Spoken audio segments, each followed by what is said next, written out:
Hello everyone, my name is Gaurav. और अभी तक लास्ट क्लास में ये पढ़ा था कि हमारा जो वाटर ट्रीटमेंट होगा वो किस किस स्टेप्स के थ्रू होगा, कौन कौन से हम क्राइटेरिया यूज़ करेंगे, कौन कौन से मेथड हम यूज़ करेंगे। हमने डिसइंफेक्शन तक पढ़ लिया, क्लोरिनेशन भी कर लिया है। अब बात आती है कि हम जब इसको क्लोरिनेशन करने के बाद आगे कैसे बढ़ाएंगे, आगे हम सप्लाई तक कैसे करेंगे। तो उसके लिए हमको क्या पढ़ना पड़ेगा, पाइप्स के बारे में पढ़ना पड़ेगा। तो what are the different types used for the waste water supply और वाटर सप्लाई, किसी भी कोई भी वाटर की सप्लाई उसमें यूज होने वाले पाइप्स के बारे में। सो स्टार्ट करता हूँ मैं। सबसे पहले कितने टाइप्स हैं हम ये जान लेते हैं। देखिए, these are the types of commonly used pipes. Okay, पहला आपका है cast iron pipes, wrought iron, steel के pipes, concrete pipes, cement line cast iron pipes, asbestos cement pipe, copper and lead pipes, wooden pipe, plastic pipes and vitrified clay pipes. Okay, these are the various types which are being used for supply. Okay, ये सभी type की supply में use किए जाते हैं। तो सबसे पहले पहला आता है आपका cast iron. Okay, cast iron के बारे में आपको बताता हूँ। सबसे पहले कास्ट आयरन क्या है, ये जो मटेरियल है this is resistance to corrosion, corrosion से हमारा बचाव करेगा कास्ट आयरन। इसके बाद इसकी लाइफ 100 ईयर्स होती है। ये होता है एक्चुअली दो मेथड से बनता है। एक होती है आपकी ऑर्डिनरी सैंड मोल्डिंग मेथड और दूसरी है आपकी सेंट्रीफ्यूगल कास्टिंग। ठीक है, सैंड मोल्डिंग मेथड में क्या होता है, उसको हम हॉरिजॉन्टल मेथड भी बोलते हैं।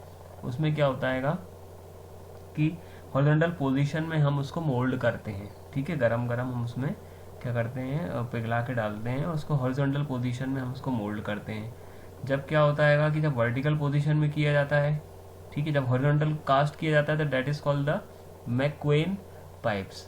हॉरिजॉन्टल पाइप्स हम क्या करेंगे, उसको बोलेंगे मैक्वेन पाइप। सेकंड है आपका वर्टिकल पोजीशन में करने वाला, तो इसको बोलते हैं pit cast iron cast pipes. Okay, इसको कितने डिग्री पे करते हैं, 300 डिग्री फ़ारेनहाइट पे हम इसको क्या करते हैं, हीट करते हैं और उसको हम कास्ट करते हैं। इसके बाद कोल टार हम इस पर अप्लाई करते हैं, ऊपर करते हैं, जिससे कि ये करोजन प्रॉपर्टी इसकी जनरेट होती है। ओके, ठीक है, तो दोनों मेथड मैंने आपको बता दिए जिससे कि ये बनाया जाता है। ओके, वर्टिकल पोजीशन वाला को हम बोलते हैं पिट कैस्ट पाइप और कोल टार। इसका सबसे इम्पोर्टेंट पॉइंट है कि कोल टार ही जब हम डालते हैं तो that makes it corrosion free, corrosion बिल्कुल बचाता है इसको बनाने के लिए। ओके, सेकंड मेथड मैं आपको बता रहा था सेंट्रीफ्यूगल। सेंट्रीफ्यूगल मेथड जो है सेंट्रीफ्यूगल मेथड ये रहा। Centrifugal method is the second method. इसमें क्या होता है, मोल्टन मेटल को हम क्या करते हैं, एक ठंडे पानी से ठंडे किए सिलेंडर में हम उसको मोल्ड कर देते हैं, उसको डाल देते हैं उसमें मोल्ड करते हैं। ये क्या होता है, ये बहुत ज़्यादा, इसमें टेस्ट में हम क्या करते हैं, बहुत हाई हाइड्रोस्टेटिक प्रेशर का यूज़ करते हैं।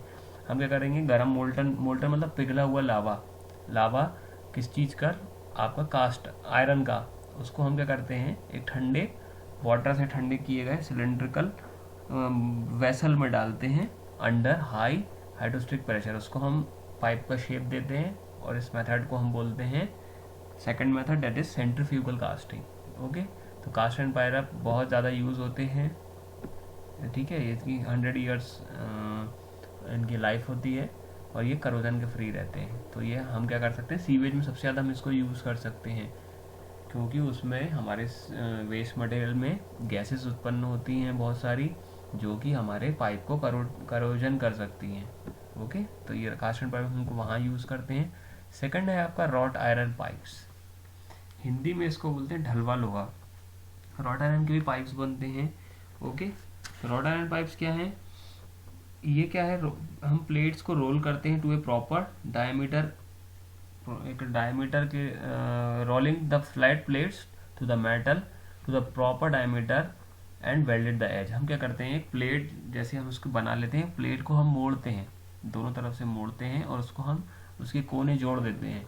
फॉर एग्जांपल, एक आप रेक्टेंगल पेज ले लो, आपका जो भी आप पेज यूज़ करते हो, सिंगल पेज ले लो, उसको आप किसी भी एजेस के थ्रू जोड़ोगे और आप टेप लगा दोगे तो वो एक सिलेंड्रिकल पोर्शन ले लेगा, पाइप जैसा बन जाएगा। वैसे ही हम क्या करते हैं, इनकी फ्लैट प्लेट्स को, ये जो फ्लैट प्लेट्स हैं इनको हम वैसे ही मोड़ते हैं और हम क्या करते हैं, इनकी एजेस को, इनके किनारों को हम क्या करते हैं, वेल्ड कर देते हैं, तो ये पाइप का शेप ले लेती है। ये क्या होती है, कास्ट आयरन से हम कंपेयर करें तो ये बहुत लाइटर होती है, इजीली कट हो जाती है, प्लेट रहती है तो कट हो जाती है, थ्रेडेड हो जाती है, मतलब उसमें हम चूड़ी बना सकते हैं, उसमें हम थ्रेड बना सकते हैं, और वर्क में बहुत ईजी रहती है। साथ ही साथ इसका एक थोड़ा डिसएडवांटेज है कि ये थोड़ी सी कॉस्टली रहती है। ओके, रॉड आयरन पाइप जो होगा महंगा रहेगा। इसके बाद थर्ड आता है आपका स्टील पाइप। बहुत अच्छा मटेरियल माना जाता है, क्योंकि it is also similar to the wrought iron pipes, वैसे ही बनाया जाता है। It is occasionally for the main lines and such places where pressure are high and diameter is more. जहाँ पे बहुत हाई प्रेशर से रहेगा, कोई पंप के हम आगे लगाएंगे तो हाई प्रेशर जनरेट होगा, पानी का ज़्यादा फ्लो होगा, वहाँ हम यूज़ करते हैं। और जब भी हम कोई चीज़ भेजना चालू करते हैं तो हम बड़े डायमीटर से यूज़ करते हैं। आपके घर में जो पाइप आ रहा है वो छोटे डायमीटर का है, but at the point of generation जहाँ से इसको पंपिंग स्टेशन का जो पाइप आप देखना वो बहुत ज़्यादा बड़े डायमीटर्स के रहते हैं। तो आजकल हम कौन से स्टील के पाइप्स भी यूज़ कर रहे हैं, ठीक है।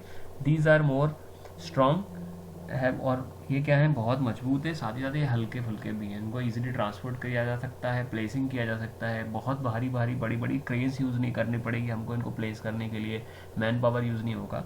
ये छोटी मोटी क्रेन से और अटैचमेंट से हम इसको लगा सकते हैं, और ये बहुत मजबूत होती है, ये बहुत हाई प्रेशर विथस्टैंड करती है। ओके, ये सस्ती होती है और आराम से बन जाती है। ओके, ट्रांसपोर्टेड ईजिली, आपको मैंने बताया इसकी एक प्रॉपर्टी ये भी है।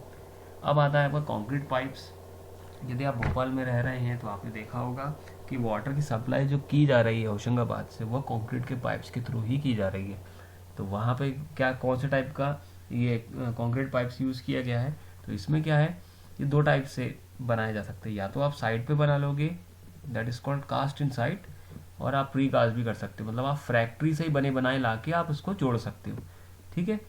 अब क्या है कि क्या होगा कि हम कंक्रीट पाइप्स को वहाँ यूज़ करते हैं जहाँ की हमारा ज़्यादा प्रेशर नहीं रहेगा, पानी सिर्फ अपनी ग्रेविटी के थ्रू बहेगा, हमको उसमें कोई चीज़ एक्स्ट्रा मैकेनिकल पावर या आर्टिफिशियली पावर इसमें जनरेट नहीं करना है, सिर्फ पानी अपने खुद से बहने लगे, मतलब अंडर ग्रेविटी अंडर प्रेशर की, प्रेशर की जरूरत नहीं पड़ेगी, सिर्फ अंडर ग्रेविटी ये जाएगा। इन पाइप्सों को बेल और स्फाइगोट जॉइंट से जोड़ा जाएगा, ये मैं आपको बाद में पढ़ाऊंगा, ये नेक्स्ट टॉपिक है इसका, ठीक है। जॉइंट्स होते हैं अलग अलग टाइप के, जो भी आप देख सकते हो वहाँ पे, कभी आप प्रैक्टिकली देखना चाहें। Plain concrete pipes up to 60 centimetre diameter. अब कौन सा पाइप कंक्रीट यूज़ कब करते हैं, जब हमको 60 डायमीटर तक का कोई रेंज चाहिए हो। ओके, और साथ ही साथ क्या है, कंक्रीट पाइप्स होते हैं, और साथ में अब एडवांस वर्जन है थोड़ा सा, उसकी मजबूती के लिए हम आरसीसी पाइप्स भी बनाते हैं। ओके, अब आरसीसी पाइप्स कैसे बनाते हैं, हम जब भी उसको बनाते हैं तो उसमें हम क्या करते हैं, वायर की मैश जाली या स्टील बार्स हम उसमें यूज़ करते हैं, लोहे की छड़े पाइप, छोटे छोटे रॉड्स को यूज़ करेंगे कम डायमीटर वाले, और या तो हम क्या करेंगे, मैश को करेंगे, या दोनों के कॉम्बिनेशन को करेंगे। क्या करते हैं हम थोड़ा सा बेस बनाते हैं कंक्रीट का, इसके बाद हम क्या करते हैं, मैश को प्लेस करते हैं और थोड़ा सा और एक लेयर्स में डाल देते हैं।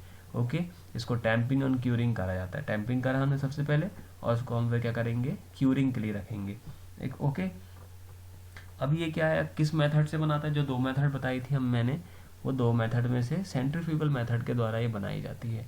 और आप देखोगे इनको क्या करते हैं, बड़े बड़े टैंक्स में पानी भरते हैं और उसमें डाल दिया जाता है, जिससे कि इनकी क्यूरिंग हो जाती है। ओके, ये कुछ इसके बारे में दिया है कि कौन सा मिक्स यूज़ करते हैं, थोड़ा डिटेल्स में दिया है। ओके, तो आप इसको पढ़ लीजिएगा, आपको समझ में आएगा, थोड़ी सी डिटेल दी है इसके बारे में, कहाँ यूज़ करते हैं, कितनी इसकी लाइफ है। ओके, कितने कौन सा इसमें आपका सीमेंट का वो लग रहा है ग्रेड, तो 1:2:2 का हम सीमेंट सैंड एग्रीगेट का मिक्सचर लेते हैं। अब ये मेन बात आती है कि इनको कैटेगराइज करा है हमने अकॉर्डिंग टू डायमीटर और इनका टेस्ट प्रेशर। अब क्लास P1 की बात करें हम, तो क्लास P1 कैटेगरी के कौन से पाइप्स हैं, जिनकी जो डायमीटर है वो 80 से लेकर 1200 तक है। ओके, 1200, जिसमें कि हम कितना दे सकते हैं, test pressure up to 2 kilogram प्रति सेंटीमीटर स्क्वायर। सेकंड है आपका क्लास P2 80 से 600 4 किलोग्राम प्रति सेंटीमीटर स्क्वायर।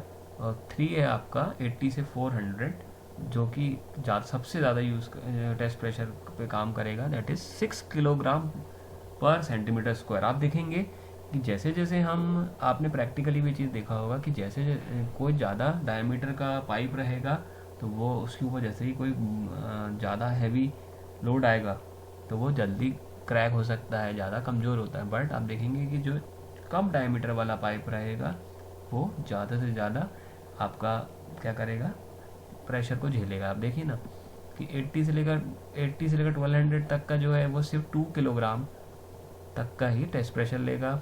आपका सेकंड है, आपका ये सेकंड वाले में देखिए 4 लेगा, बट सबसे कम जिसका है up to 400 metre square kilogram प्रति सेंटीमीटर स्क्वायर है उसका 6 रहेगा। ओके, इसके बाद आता है आपका cement lined cast iron pipe. ये कॉम्बिनेशन है cement plus cast iron pipe का। अब देखिए, अब इसमें क्यों ज़रूरत पड़ रही है, क्योंकि ये इसमें प्रॉपर्टी बढ़ गई है। इसमें एक चीज़ और जुड़ गई है कि जो कि वाटर में जब करोसिव मटेरियल आ जाता है तो क्या होता है, कास्ट आयरन पाइप उसको बचा करोजन से रोकता है, और साथ ही साथ मजबूती के लिए क्या करते हैं हम इसमें सीमेंट की भी लाइनिंग दे देते हैं। सीमेंट की लाइनिंग का मतलब ये है कि हम पाइप्स के ऊपर सीमेंट की एक लेयर चढ़ा दें, ओके, जिससे कि मजबूत रहे। करोजन तो हमारा कास्ट आयरन पाइप तो कर ही रहा है। इसमें भी क्या है, 1:2 सीमेंट मोटर को अप्लाई किया जाता है इनसाइड द पाइप। ओके, 3 से लेकर 6 mm तक भी हम इसको जाते हैं। इसकी भी कुछ क्लासेस हैं, ठीक है। क्लासेस क्या है इसकी आपकी कि ये 5 किलोग्राम प्रति सेंटीमीटर स्क्वायर, 2 वाला जो है वो आपका 10 किलोग्राम प्रति सेंटीमीटर स्क्वायर। क्लास 3 है 15 kilogram per centimetre square, 50% of the test pressure. Generally the working pressure pumping के मेन्स का, उसका हम क्या करते हैं, टेस्ट प्रेशर का सिर्फ 50% ही हम पंपिंग मेन लेते हैं। पंपिंग मेन में जो प्रेशर हम देंगे, ओके। और इसके बाद क्लास 4 हो गया 20 kilogram per centimetre square. Class 5 25 kilogram per centimetre square. तो ये क्या है, for gravity mains working pressure is taken as 2/3 of the test pressure. जब हम ग्रेविटी वाले पे जब हम काम करते हैं, 2 टाइप के होते हैं। एक हम जो पंप लगा रहे हैं वहाँ के पास जो पाइप यूज़ करेंगे वो हो गया, और एक हो गया कि उस पंपिंग स्टेशन से बहुत दूर या कहीं बीच में जब हम ग्रेविटी वाले मेन्स जो अपने आप ही बहते हैं, उसमें कोई हमको प्रेशर की जरूरत नहीं पड़ती वहाँ के लिए, तो हम वहाँ पे क्या करते हैं, टेस्ट प्रेशर का सिर्फ 2/3 पार्ट ही लेते हैं, 2/3 भाग लेंगे। बट जब हम वर्किंग उसकी बात करते हैं, प्रेशर वाले पाइप्स की बात करते हैं, तो हम उसमें 50% ले लेते हैं। ओके, स्पेशल क्लास है अबव 20 किलोग्राम प्रति सेंटीमीटर स्क्वायर। अब आता है नेक्स्ट आपका एस्बेस्टोस सीमेंट पाइप। ये बहुत ज़्यादा यूज़ किया जा रहा है आजकल। इसमें क्या है कि हम सीमेंट और एस्बेस्टोस फाइबर को मिला लेते हैं, उसका एक हमने घोल बना लिया या कोई मसाला बना लिया, जो हम मिक्सचर जो हम बोलते हैं एक्चुअली हमारा जो है। तो ये क्या है, मिक्सचर को बना लिया, उसको हम प्लेस करते हैं रोलिंग स्टील पे, ओके, एक अच्छी खासी थिकनेस रखने के बाद, है ना। और उसको हम क्या करते हैं, ऊपर से एक प्रेशर रोल करने के बाद हम उसको एक डेफिनेट होमोजीनियस शेप देते हैं।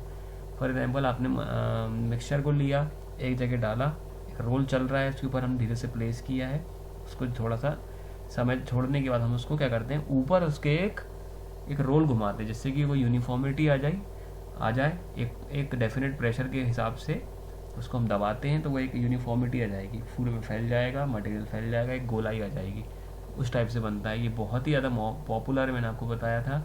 और ये classified according to the best pressure, ये प्रेशर भी झेलते हैं, तो अलग अलग कैटेगरी वाले अलग अलग हैं। देखिए क्लास 5 वाला सबसे टॉप, सबसे ज़्यादा इसका प्रेशर झेलेगा, वहीं 1 वाला स्टार्ट करता है 5 किलोग्राम प्रति सेंटीमीटर स्क्वायर से। इसके बाद आता है आपका कॉपर एंड लेड पाइप्स, ठीक है। अभी क्या है, कोरोजन का ये जो पार्ट है, इसमें कॉपर पाइप्स जो है, अब कॉपर एंड लेड पाइप्स की बात आती है, तो ये क्या है, इनको हम क्या करते हैं, ये थोड़े से हमारे इंडिया में ज़्यादा यूज़ नहीं किए जाते हैं, उसके बारे में बताऊंगा मैं। तो ये क्या है कि इसको हम क्या करते हैं, corrosion, these pipes are not liable to corrosion even if the water contain some traces of acid. Okay, ये पाइप्स जो हैं बिल्कुल भी करोजन नहीं लेते हैं। यदि इनमें थोड़ा सा भी एसिड आ भी जाए तो भी ये करोजन के नहीं रहते, थोड़े और स्ट्रॉन्ग रहते हैं अगेंस्ट करोजन, ठीक है। ये आराम से बैंड हो जाते हैं। कॉपर है, लेड है, कॉपर आपने देखा है तारों, जो हमारे इलेक्ट्रिक तार हैं उसमें भी रहता है, आप देखेंगे हाथ से आप मोड़ेंगे तो मुड़ जाता है, तो क्या फ्लेक्सिबल रहता है, इजिली बैंड हो जाता है, सैग नहीं होता, सिकुड़ता नहीं है जब हम पानी गर्म उसमें से बहाते हैं। यदि हम उसमें से यूज़ करें फॉर हॉट वाटर सप्लाई तो दैट विल नॉट बी सैग, वो सिकुड़ेगा नहीं, कुछ नहीं करेगा। अब क्या है, हमारे इंडिया में ये क्यों बैन है, मॉड हम लोग को क्यों यूज़ नहीं करते हैं, क्योंकि ये इसमें क्या है, लेड यूज़ करते हैं। लेड क्या करता है, हमारे शरीर को नुकसान पहुंचाता है। तो जब भी हम उसमें कोई सप्लाई करेंगे तो कुछ पार्टिकल्स हमारे कंज्यूम हो जाएगा, हमारे पास आ जाएगा, हमको इफेक्ट करेगा। इसलिए यहाँ पे हम लोग यूज़ नहीं करते हैं। कहीं कहीं हम यूज़ करते हैं वाटर सप्लाई वाली जगह में, जहाँ पे क्लोरीनेशन और एलम डोजिंग किया जाता है, बट हम उसको हॉट वाटर सप्लाई के लिए यूज़ नहीं करते, क्योंकि हॉट वाटर के द्वारा लेड उसमें वाटर में मिल जाता है और वो हमको नुकसान पहुंचाएगा। ओके, इसके बाद आता है वुडन पाइप्स। ये बहुत पहले से ये चीज़ हो रही है। जब हमारे पास टेक्नोलॉजी इतनी अच्छी नहीं थी तब हम वुडन पाइप्स को यूज़ करते थे। ठीक है, तो ये क्या है, ये स्टाफ से बनते हैं। ठीक है, हम क्या करते हैं, छाल होती है, और क्या करते हैं, जो पेड़ हमारे ख़राब हो जाते हैं, गोलाई के बीच में से ख़राब हो जाते हैं, हम उसको यूज़ कर लेते हैं। 2 टाइप के होते हैं, या तो हम इसको मशीन बेंड करके बनाते हैं, जो कि छोटी छोटी लेंथ के रहते हैं, फैक्ट्री में बनते हैं ये। और दूसरा आपका हैगा कि हम इसको क्या करते हैं, क्या बोलते हैं, हम जॉब में, जो हमारी जॉब होती है वहाँ पे असेंबल करके ही उसको वहाँ बना लेते हैं। ओके, और एक इम्पॉर्टेंट चीज़ में ये है कि ये 7 मीटर डायमीटर तक के बनाए जा सकते हैं।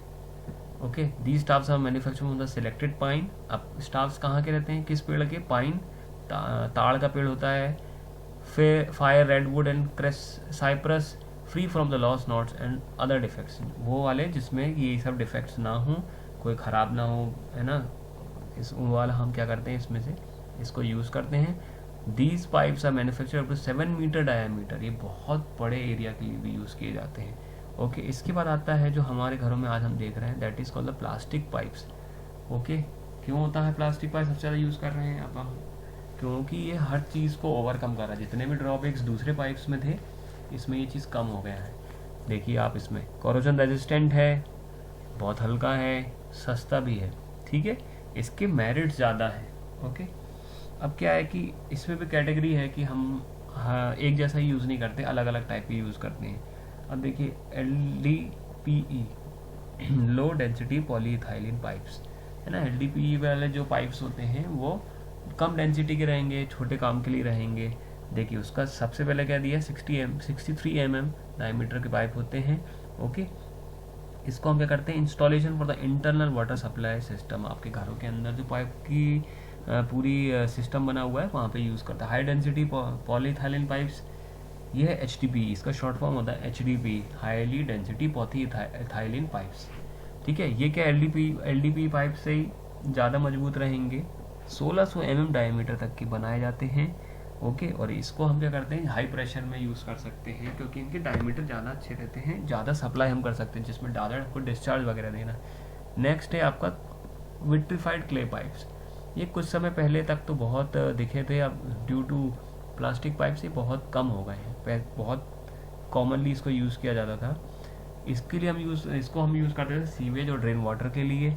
ठीक है, इसका जो डायमीटर होता है 60 से लेकर 120 सेंटीमीटर तक जाता था, और ये पानी को बहाने के लिए नहीं होता था, हमारे क्या बोलते हैं, नालियों के लिए होता था, ड्रेन वाटर्स के लिए होता था। पानी के लिए हम इसको यूज़ नहीं करते थे। ओके, तो ये हो गए 10 प्रकार के हमारे पूरे पाइप्स। ओके, जो कि हमारे सभी टाइप की सप्लाईज के लिए यूज़ किया जाता है। ओके, ठीक है, तो मैं इतना ही है टाइप्स ऑफ पाइप के बारे में। Okay, thank you.